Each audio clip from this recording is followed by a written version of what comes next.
رب العالمین والعاقبۃ للمتقین والصلاة والسلام علی سید الانبیاء والمرسلین اما بعد فاعوذ باللہ من الشیطان الرجیم بسم اللہ الرحمن الرحیم محمد الرسول اللہ صلی اللہ تعالی علیہ وسلم صدق اللہ مولانا العلی العظیم۔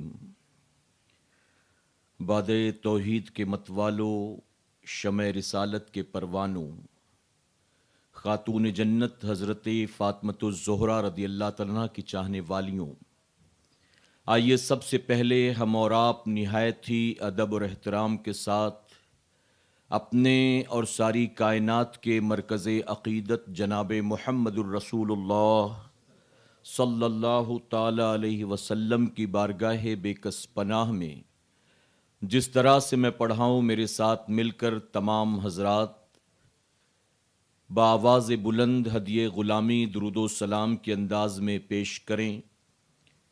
میں گزارش کروں گا اپنی ماؤں، بہنوں اور بچیوں سے کہ درود شریف وہ بھی پڑھیں لیکن ان کی آوازیں اتنی پست ہوں کہ ان کی آواز صرف ان کے اپنے کانوں تک پہنچے، کسی غیر محرم کے کان تک ان کی آواز نہ پہنچ سکے۔ پڑھیں الصلاۃ والسلام علیک یا رسول اللہ، الصلاۃ والسلام علیک یا حبیب اللہ، الصلاۃ والسلام علیک یا نبی اللہ وعلی آلک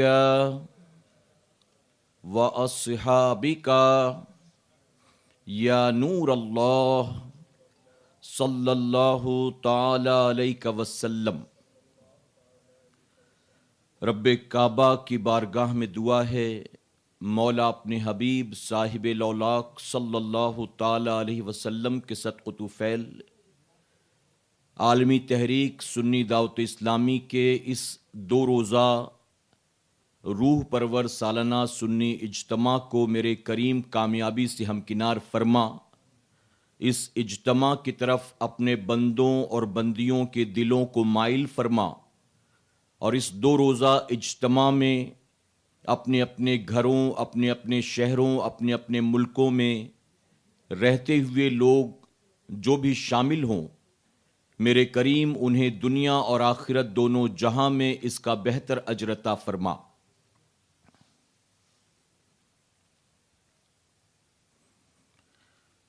بے پردہ نظر آئیں جو کل چند بیویاں، بے پردہ نظر آئیں جو کل چند بیویاں، اکبر زمیں میں غیرت قومی سے گڑ گیا، پوچھا جو ہم نے عورتوں سے کہ پردہ کیا ہوا، پوچھا جو ہم نے ان سے کہ پردہ کیا ہوا، تو کہنے لگیں کہ عقل پہ مردوں کے پڑ گیا۔ میرے پیارے آقا علیہ الصلاۃ والتسلیم کے پیارے دیوانوں، خاتون جنت حضرت فاطمۃ الزہرا رضی اللہ عنہا کی کنیزوں، اللہ رب العزت کا بے پناہ کرم اور احسان ہے کہ اس نے ہمیں اور آپ کو عالمی تحریک سنی دعوت اسلامی کے زیر اہتمام ہونے والے اس سالانہ سنی اجتماع میں شرکت کا موقع اور توفیق عطا فرمایا۔ آپ اچھی طرح سے جانتی ہیں کہ جس طرح سے ایک مسلمان عورت پر نماز پنجگانہ فرض ہے، ماہ رمضان کا روزہ فرض ہے، مالک نصاب ہو تو زکوٰۃ فرض ہے، جس طرح سے یہ تمام عبادات اس پر فرض کی گئی ہیں، اسی طرح سے پردہ بھی ایک مسلمان عورت کے لیے فرض ہے۔ فرمایا گیا کہ ایک لڑکا جب بالغ ہوتا ہے تو اس پر اللہ رب العزت نے نماز کو فرض فرمایا ہے، لیکن جب ایک لڑکی بالغ ہوتی ہے تو اس پر ایک نہیں بیک وقت 2 چیزیں فرض ہو جاتی ہیں۔ ایک تو پردہ ہے اور دوسرا نماز ہے۔ میرے پیارے آقا علیہ الصلوۃ والتسلیم کے پیارے دیوانوں، خاتون جنت حضرت فاطمۃ الزہرا رضی اللہ عنہا کے کنیزوں، آج ہمارے آپ کے معاشرے میں پردے کو لے کر لوگوں کی الگ ہی سوچ اور فکر ہے، الگ ہی ذہنیت بنی ہوئی ہے۔ مغربی دنیا نے اسلام کو، اسلام کے ماننے والوں کو اور اسلام کے قانون اور شریعت کے احکام کو اپنے اعتبار سے اس طرح بدنام کرنے کی کوشش کی کہ اس کی زد میں صرف غیر مسلم نہیں بلکہ بہت سارے پڑھے لکھے مسلمان بھی آ گئے۔ انہوں نے پردے کے تعلق سے لوگوں کو یہ کہا کہ پردہ عورت کو گویا قید کر دیتا ہے، پردہ عورت کو لوگوں کے ساتھ کاندھے سے کاندھا ملا کر جینے کا حق نہیں دیتا، پردہ عورت کو مرد کے برابر حقوق نہیں دیتا، پردہ گویا آزادی سے روکتا ہے اور اپنی مرضی سے زندگی گزارنے سے منع کرتا ہے۔ سرکار مدینہ علیہ الصلوۃ والتسلیم کی چاہنے والیوں، آپ اچھی طرح سے جانتی ہو کہ پوری دنیا میں جتنی بھی کتابیں اس وقت پائی جاتی ہیں یا آج سے پہلے جو کتابیں گزر چکی ہیں، دنیا کی کسی بھی بڑی سے بڑی کتاب کو لکھنے والا یا پڑھنے والے غلاف میں نہیں رکھتے ہیں، یعنی اسے کور کر کے نہیں رکھا جاتا۔ آپ دنیا کی سب سے بڑی لائبریری میں چلے جائیں، وہاں پر فلسفی کی بک ہوگی، کیمسٹری کی بک ہوگی، وہاں پر بڑے بڑے دانشوروں کی لکھی ہوئی کتابیں موجود ہوں گی، لیکن کسی کتاب کو بھی کور کر کے رکھا نہیں جاتا ہے جس طرح سے قرآن مقدس کو پوری دنیا میں کور کر کے رکھا جاتا ہے۔ اسی طرح سے آپ دنیا میں موجود عمارتوں کو دیکھیں، مکانوں کو دیکھیں، گھروں کو دیکھیں، جس کے پاس جیسا سرمایہ ہے، جس کے جیسے شوق ہیں، اس نے اس اعتبار سے اپنے مکان بنا رکھے ہیں۔ لیکن دنیا کے کسی مکان پر آپ کو غلاف نظر نہیں آئے گا۔ اگر پوری دنیا میں کسی گھر پر آپ کو غلاف نظر آئے گا تو وہ خانہ کعبہ پر نظر آئے گا۔ اسی طرح قبرستان میں آپ جا کر دیکھیں، جہاں سینکڑوں مسلمانوں کی قبریں ہوں، وہ اگرچہ 200-400 سال پرانی ہوں یا اگرچہ 2-4 دن پہلے کی ہوں، تمام قبروں کے اوپر آپ کو غلاف نظر نہیں آتا، چادر نظر نہیں آتی، بلکہ جو اللہ کے برگزیدہ بندے ہوتے ہیں، اولیاء اکرام ہوتے ہیں، ان کی قبروں کے اوپر آپ کو غلاف اور چادر نظر آتی ہے۔ آخر یہ کیا ہے؟ اگر خانہ کعبہ پر غلاف ڈالا گیا تو اس سے مراد یہ نہیں کہ مقصد اس کو قید کرنا ہے۔ اگر قرآن مقدس کو جزدان میں رکھا گیا تو اس سے مراد یہ نہیں کہ اس کو قید کرنا ہے۔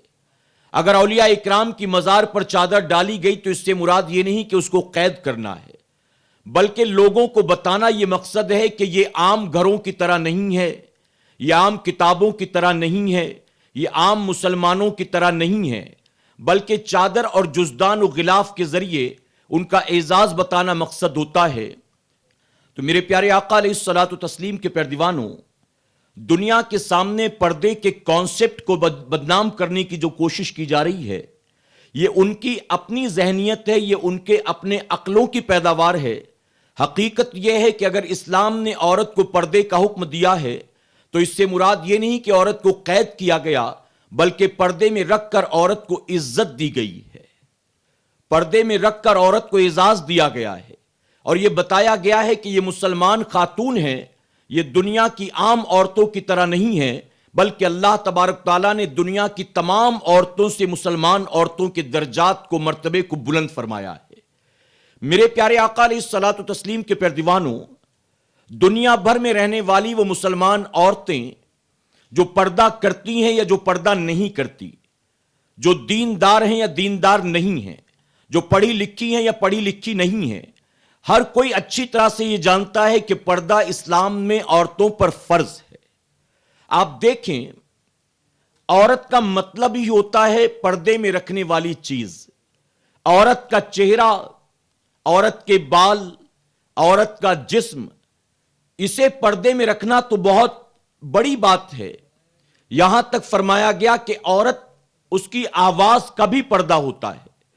عورت اگر قرآن شریف کی تلاوت کرے تو اس کی آواز کسی غیر محرم کے کانوں تک نہ پہنچے. یہ شریعت کا حکم ہے عورت کے لیے. اسی طرح فرمایا گیا کہ عورت اگر نماز پڑھے تو باہر والے کمرے میں پڑھنے سے بہتر ہے کہ وہ اندر والے کمرے میں نماز پڑھے.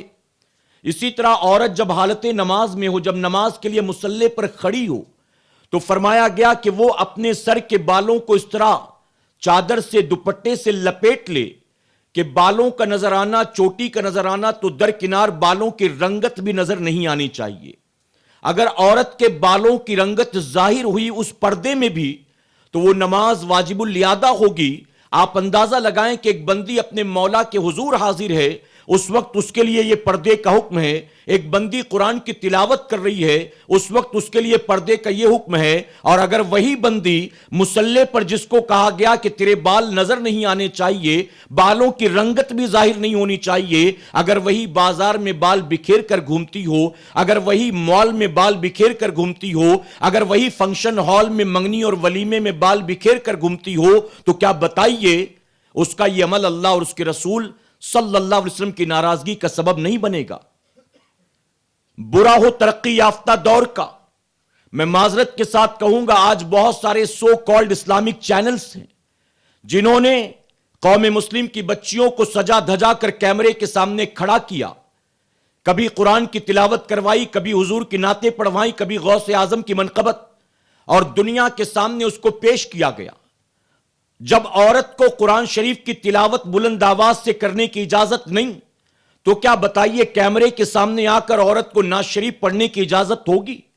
اور میرے پیارے آقا علیہ الصلوۃ والتسلیم کے پیروانوں، ہم نے یہ بھی دیکھا ہے کہ بہت سے بڑے بڑے علماء اکرام جن کی اپنی پہچان ہے، جن کی اپنی خدمات ہے، باقاعدہ ٹی وی شوز کے اندر ایک طرف وہ بیٹھے ہوتے ہیں اور ان کے قریب میں کوئی بن حجاب و دوپٹے کے اینکر بیٹھی ہوتی ہے، کبھی کوئی سوال کرنے والی بیٹھی ہوتی ہے، آڈینس ان کے سامنے بے پردہ بیٹھی ہوتی ہے. یہ ساری چیزیں میں معذرت کے ساتھ کہوں گا آج ہمارے معاشرے میں بہت ساری چیزوں کو کلچر کے نام پر، ماڈرنزم کے نام پر، ترقی کے نام پر ایسے لا کر پیش کیا گیا کہ لوگ وہ سارے کام کرتے ہیں اور اس کو برا بھی تصور نہیں کرتے ہیں.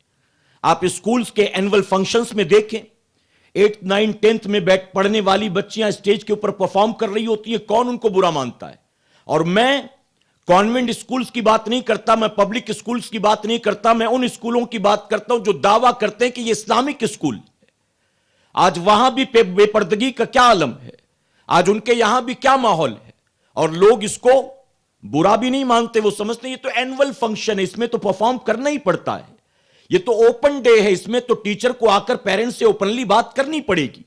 میرے پیارے آقا علیہ الصلوۃ والتسلیم کے پیروانوں، اعلیٰ حضرت عظیم البرکت سے فتاوی رضویہ شریف کے اندر یہ فتاوی موجود ہے.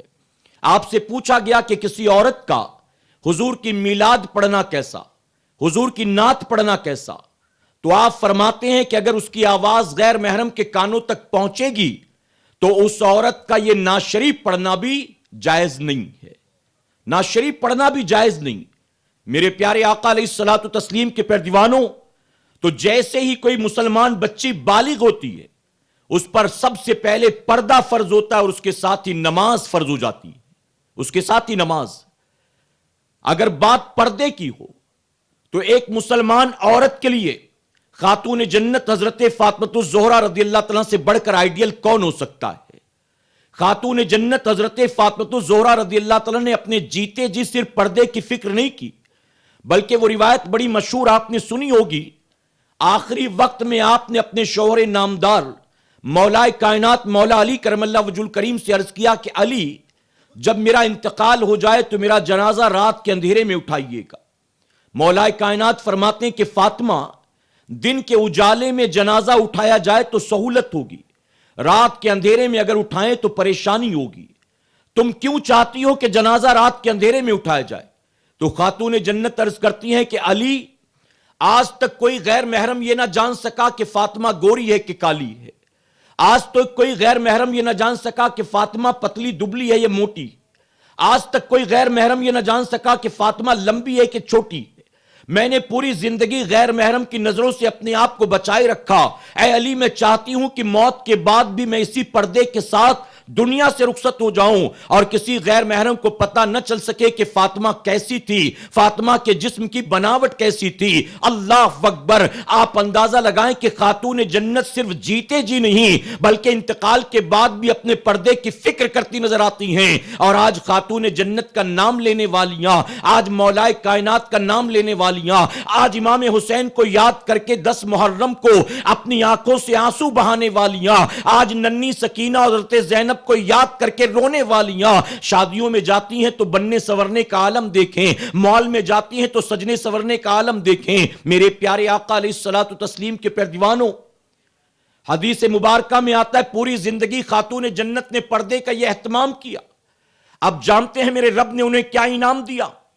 کل قیامت کے دن جب خاتون جنت کے جنت میں جانے کی باری ہوگی تو فرمایا گیا 70,000 حوروں کے ساتھ آپ تشریف لائیں گی اور اللہ کا منادی اعلان کرے گا، اے اہل محشر، اپنی نگاہوں کو جھکا لو کہ اللہ کے محبوب کی بیٹی حضرت فاطمہ جنت میں داخل ہونے والی ہے۔ آج ہماری بہن نکلتی ہے، کس کی نگاہ جھکتی ہے بتائیں؟ آج ایک عورت اپنے گھر سے نکلتی ہے تو جھکی نگاہیں بھی اس کے جسم پر پڑتی ہیں، اس کے چہرے پر پڑتی ہیں۔ کوئی پیر دیکھتا ہے، کوئی بال دیکھتا ہے، کوئی ہاتھ دیکھتا ہے۔ حضور اکرم صلی اللہ علیہ وسلم نے فرمایا کہ ایک عورت جب بن سنور کر اپنے گھر سے نکلتی ہے تو شیطان اسے جھانک جھانک کر دیکھتا ہے۔ اور ایک مقام پر میرے آقا صلی اللہ علیہ وسلم فرماتے ہیں ایک عورت جب اپنے گھر سے سج سنور کر نکلتی ہے اور اس کے شوہر کو اس سے کوئی پرابلم نہیں، اس کا شوہر بھی اس بات پر راضی ہوتا ہے، تو وہ عورت جہاں بھی جاتی ہے ہر قدم کے عوض میں وہ عورت اپنے شوہر کے لیے جہنم کا ایک مکان تیار کرتی ہے۔ آپ سوچیں، اسی طرح عورتوں کو کہا گیا کہ وہ بجنے والے زیور پہن کر نہ چلیں، یعنی ایسے زیورات کہ ان کے چلنے سے جس کی آواز پیدا ہو کہ نہ دیکھنے والا بھی اس آواز کی بنیاد ان کی طرف دیکھنا شروع کر دے۔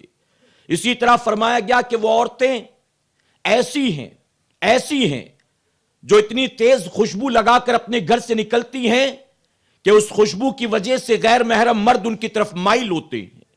عورتوں کو بلند آواز کر کے بات کرنے کی اجازت نہیں، عورتوں کو گھر سے خوشبو لگا کر نکلنے کی اجازت نہیں، عورتوں کو بجنے والے زیور پہن کر نکلنے کی اجازت نہیں، عورتوں کو زلفیں بکھیر کر چہرہ کھول کر باہر آنے جانے کی اجازت نہیں۔ اور یاد رکھیں کہ 4 دیواری میں اگر عورت کو رکھا گیا تو یہ عورت کی قید نہیں بلکہ 4 دیواری عورت کی زینت اور عورت کی عزت ہے۔ باہر کے کاموں کی ذمہ داری مرد کی ہے، عورت کی تمام ذمہ داریاں گھر کی 4 دیواری میں محدود۔ ضروریات زندگی فراہم کرنا یہ کام ہے شوہر کا، اور بیوی کا کام ہے نئی نسل کی تربیت کرنا، بیوی کا کام ہے اپنی اولاد کی تربیت، ان کی پرورش کرنا۔ میرے پیارے آقا علیہ الصلوۃ والتسلیم کے پیارے دیوانوں، خاتون جنت حضرت فاطمہ الزہرا رضی اللہ عنہا کی کنیزوں، ایک صحابی رسول بیان فرماتے ہیں میں حضرت زینب کے پڑوس میں 15 سال تک تھا۔ فرماتے ہیں خاتون جنت کی بیٹی حضرت زینب کا میں پڑوسی تھا 15 سال تک۔ ایک مرتبہ آپ کی طبیعت بہت خراب ہوئی، آپ کے شوہر نے کہا کہ چلو زینب تمہیں دوا دلا لاؤں۔ وہ صحابی بیان فرماتے ہیں کہ 15 سالوں میں بن دوپٹے بن حجاب کے حضرت زینب کو دیکھنا تو درکنار، میں نے کبھی گھر کے دروازے سے باہر ان کو دوپٹے اور حجاب سے بھی نکلتا ہوا نہیں دیکھا۔ حضرت زینب کی طبیعت خراب، ان کے شوہر نے کہا چلو میں تمہیں دوا دلوا لاؤں، تو کہتی ہے کہ آپ جائیں ڈاکٹر کو بیماری بتا کر دوا لے آئیں، میں آپ کے ساتھ نہیں آؤں۔ شوہر نے کہا کہ زینب شریعت نے اجازت دی ہے، ایسے حالات میں طبیب کے پاس جانے کی اجازت ہے، چلو میں تمہیں دوا دلوا دوں۔ حضرت زینب کہتی میں جانتی ہوں کہ شریعت نے اجازت تو دی ہے لیکن میں یہ بھول نہیں سکتی کہ میں خاتون جنت کی بیٹی ہوں، میں خاتون جنت کی بیٹی ہوں، میں نہیں بھول سکتی۔ ان کے شوہر نے کہا زینب دوا نہیں لوگی، اگر کچھ ہو گیا تو میں لوگوں کو کیا جواب دوں گا؟ تو حضرت زینب اپنے شوہر سے کہتی کہ آپ مطمئن رہیں، آپ پریشان نہ ہو، اگر اس بیماری کی وجہ سے رب نے میری موت نہیں لکھی تو دوا نہ بھی لائیں تو بھی مجھے کچھ نہیں ہوگا، اور اگر اسی بیماری کی بنیاد اللہ نے میرے مقدر میں موت لکھا ہے تو آپ نہیں میں بھی دوا لے آؤں تو بھی مجھے موت سے کوئی بچا نہیں سکتا ہے۔ آپ سوچیں، شریعت نے اجازت دی کہ دوا لے سکتی ہیں، لیکن کہا نہیں، میں کسی غیر محرم ڈاکٹر کو یہ بھی نہیں بتا سکتی کہ میری طبیعت خراب ہے۔ آج ہماری ماں بہنوں اور بچوں کا حال کیا؟ کیبل والا جب آتا ہے مہینے میں ایک بار پیسہ لینے کے لیے تو دیکھیں کیسے گفتگو کرتی ہیں مسکرا مسکرا کر۔ مسجد سے چندہ لینے کے لیے آ جائیں تو کہتے شوہر گھر پر نہیں ہے، 2 دن کے بعد آئیے گا، اور کیبل والا آ جائے تو آن ٹائم اس کا پیمنٹ شوہر سے پہلے کہہ کے رکھتی کہ 20 تاریخ کو کیبل والا آتا پیسہ دے دو، ورنہ وہ کیبل کٹ کر دے گا یا ریچارج نہیں کرے گا تو بہت پرابلم ہو جائے گا۔ مسجد والے مہینے میں ایک بار آئے تو ان کے لیے کوئی ڈیمانڈ نہیں، ان کے لیے کوئی انتظام نہیں۔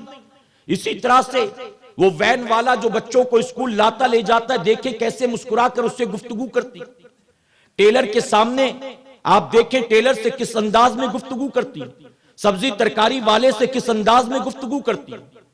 فرمایا کہ ایک عورت کو اگر بامر مجبوری کسی غیر محرم سے بات کرنی پڑ بھی جائے تو حضور اکرم صلی اللہ علیہ وسلم نے فرمایا کہ عورت کی آواز میں لوچ لچک نہ ہو، عورت کی آواز میں نزاکت نہ ہو، عورت کی آواز میں مٹھاس نہ ہو۔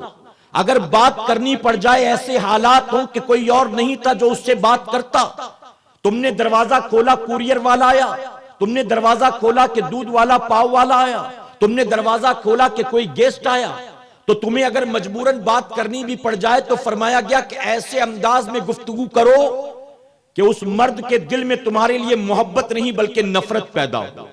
یہ کیسی عورت ہے، اس کو بات کرنے کی تمیز نہیں، یہ کیسی عورت ہے؟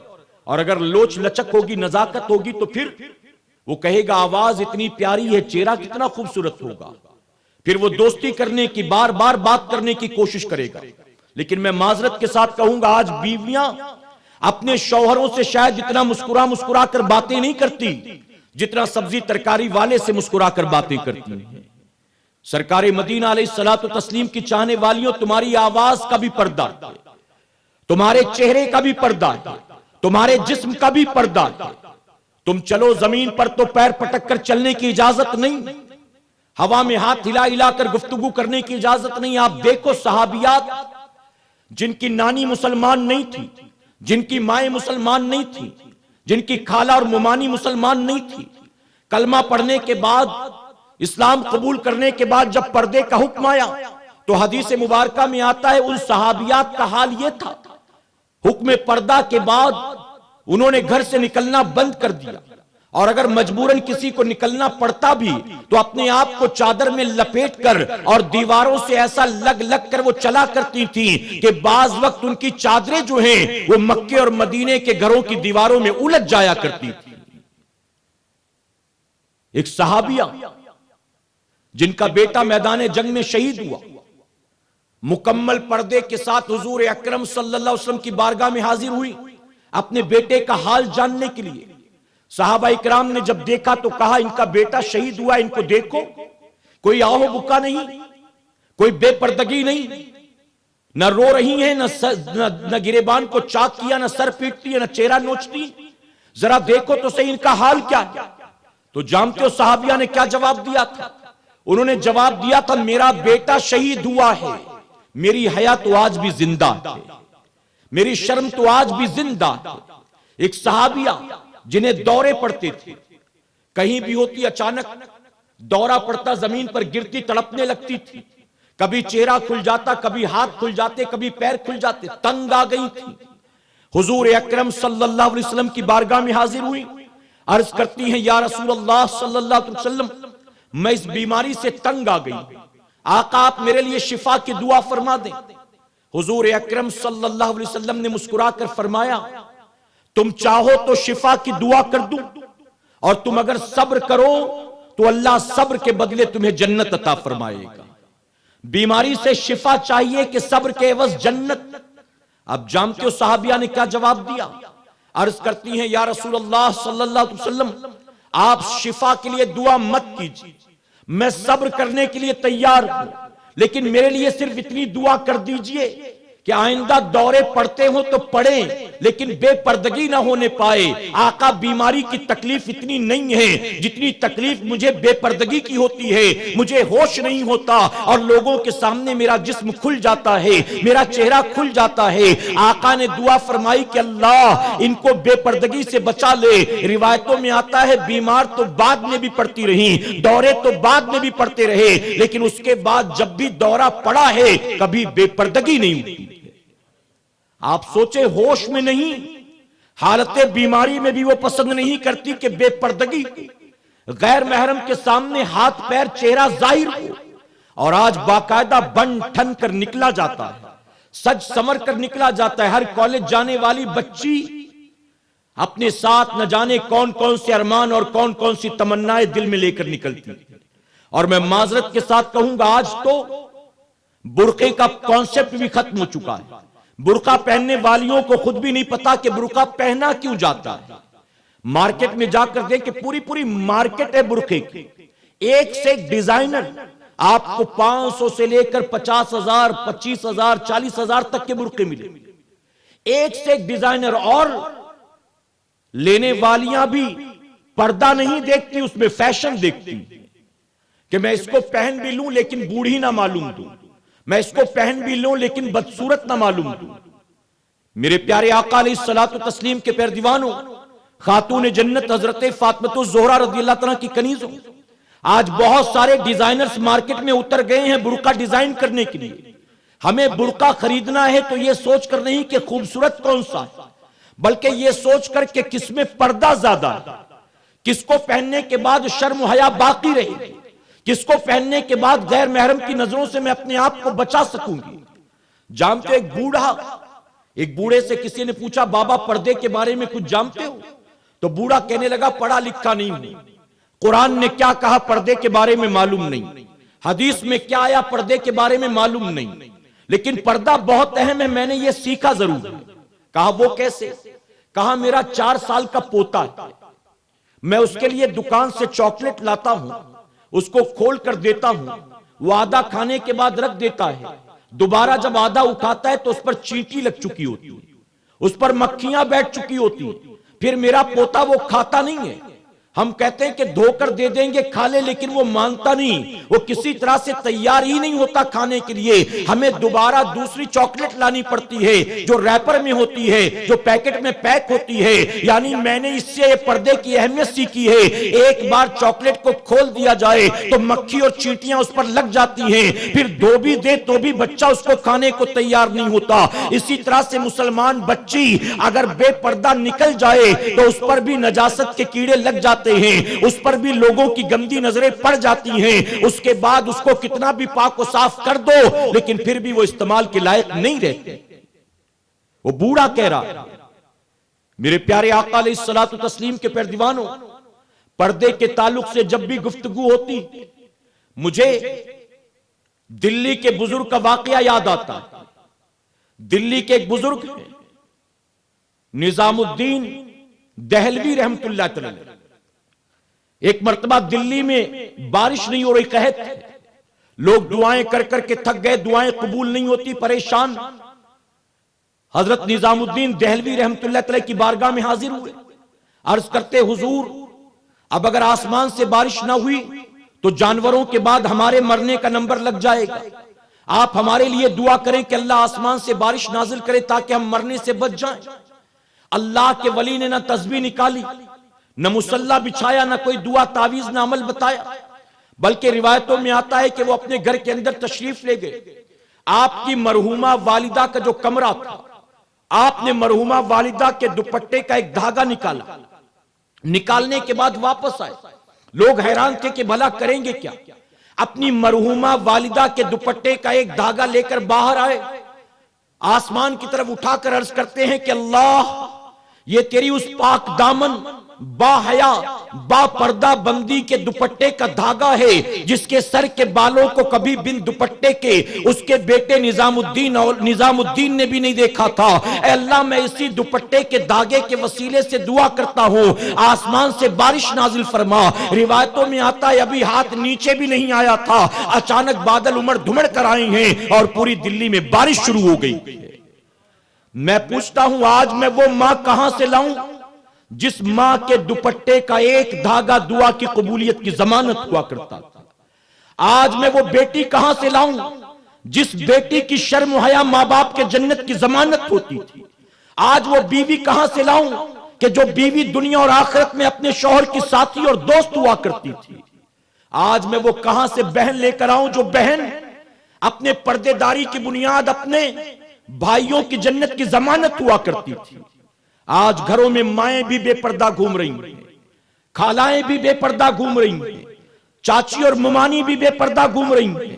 جب پورے گھر کے اندر عورتیں بے پردہ، بے حیا، بے غیرت گھوم رہی ہیں تو بتائیے 18-20 سال کی بچیوں سے کیا توقع کی جا سکتی ہے؟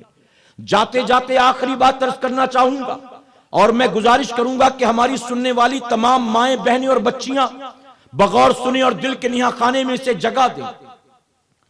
ایک ماں اپنی بچی کا ہاتھ پکڑ کر کپڑا دھونا نہیں سکھاتی کہ بیٹا یوں صابن لگایا کرو، یوں برش مارا کرو، یوں بالٹی میں ڈال کر نچوڑا کرو۔ کسی ماں نے اس طرح تربیت نہیں دی۔ ایک ماں ہاتھ پکڑ کر اپنی بیٹی کو گھر میں جھاڑو لگانا نہیں سکھاتی۔ ایک ماں ہاتھ پکڑ کر بیٹی کو چاول دال چننا، آٹا گوندنا نہیں سکھاتی، بلکہ مائیں کرتی جاتی ہیں اور دیکھا دیکھی بیٹیاں خود بخود سب کچھ سیکھتی جاتی ہیں۔ ماں صاف صفائی والی ہوگی تو بیٹی بھی صاف صفائی والی ہوگی۔ ماں اگر اپنے شوہر کی عزت کرتی ہوگی تو بیٹی بھی نکاح کے بعد اپنے شوہر کی عزت کرے گی۔ ماں اگر اچھا کھانا بناتی ہے تو بیٹی بھی کھانا اچھا بنانا سیکھ جاتی ہے۔ تو جب ماؤں کو دیکھ دیکھ کر بیٹیاں گھر کے کام کاج سیکھتی ہیں تو کیا ماؤں کو دیکھ کر بیٹیاں پردہ نہیں سیکھ سکتی ہیں؟ کیا ماؤں کو دیکھ کر بیٹیاں نمازیں نہیں سیکھ سکتی ہیں؟ کیا ماؤں کو دیکھ کر بیٹیاں قرآن کی تلاوت کرنا نہیں سیکھ سکتی ہیں؟ اگر مائیں نیک ہوتی ہیں تو میں ذمہ داری کے ساتھ کہوں گا، اگر ماں نیک ہوتی ہے اللہ اس کے کوکھ کو اتنا پاک کر دیتا ہے کہ پھر اس کی پاکیزہ کوکھ سے نچنیے گویے نہیں پیدا ہوتے، بے پردہ بے حیا عورتیں پیدا نہیں ہوتی، بلکہ ماؤں کی کوکھ پاکیزہ ہوتی ہے تو انہی پاک کوکھ سے کبھی محبوب الہی جنم لیتے ہیں، کبھی مخدوم کی چھوچا جنم لیتے ہیں، کبھی بریلی کے تاجدار جنم لیتے ہیں، کبھی غریب نواز جنم لیتے ہیں اور کبھی سیدنا سرکار غوث اعظم جنم لیتے ہیں۔ غوث اعظم کی نسبت کا بابرکت مہینہ ہمارے سامنے سے گزر رہا۔ آپ نے سیب والا واقعہ بچپن سے لے کر اب تک نہ جانے کتنی بار سنا ہوگا۔ آپ نے یہ سنا کہ ایک سیب کے عوض ابو صالح موسیٰ جنگی دوست رحمت اللہ تعالی نے کتنے سال تک جناب عبداللہ سمئی کے باغ کی باغبانی کی۔ بعض روایتوں میں 12 سال، بعض جگہ 2، بعض جگہ 10۔ اگر 2 سال بھی آپ پکڑ لیں، 2 سال تک باغ کی باغبانی کرتے ہیں۔ اسی باغ میں جناب عبداللہ سمئی کا مکان بھی تھا، اسی مکان کی 4 دیواری میں آپ کی نوجوان بچی بھی رہتی تھی۔ لیکن قربان جب نکاح ہوا تو پہلی مرتبہ جناب ابو صالح نے اپنی بیوی کو دیکھا تھا، علاوہ اس کے طویل عرصہ اسی باغ میں گزار چکے تھے، لیکن نہ کبھی ان کے کمرے میں جھانک کر دیکھنے کی کوشش کی اور نہ بند کمرے میں رہنے والی بچی نے کبھی باہر نکل کر جناب عبداللہ سمئی کی بیٹی نے جناب ابو صالح کو دیکھا تھا۔ یاد رکھیں جب مائیں ایسی با حیا ہوتی اور باپ ایسا پرہیزگار ہوتا ہے تو انہی کے ملنے سے اللہ غوث اعظم جیسی اولاد عطا فرماتا ہے۔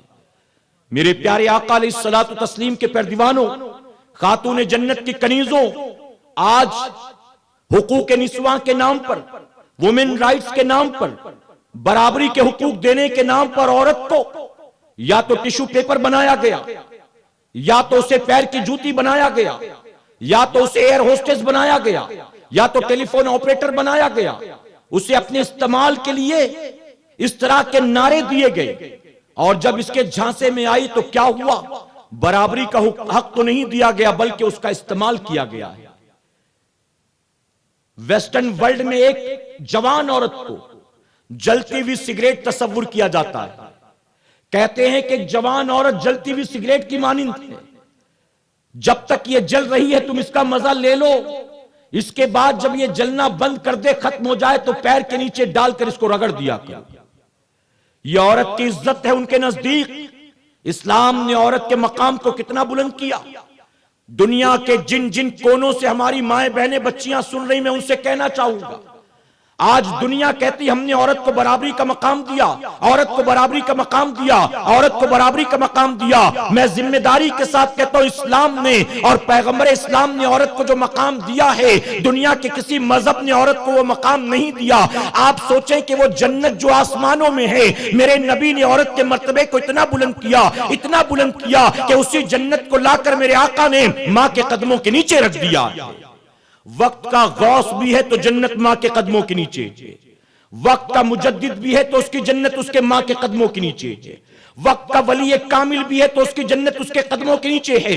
ہم جیسا گناہگار و سیاہکار بھی ہے تو ہماری جنت مسجد میں نہیں ماں کے قدموں کے نیچے ہے۔ اور قربان میرے آقا کی شان، آقا نے یہ نہیں فرمایا کہ ماں متقیہ ہے تو قدموں کے نیچے جنت ہے، ماں پرہیزگار ہے تو قدموں کے نیچے جنت ہے، ماں شب بیدار ہے تو قدموں کے نیچے جنت ہے۔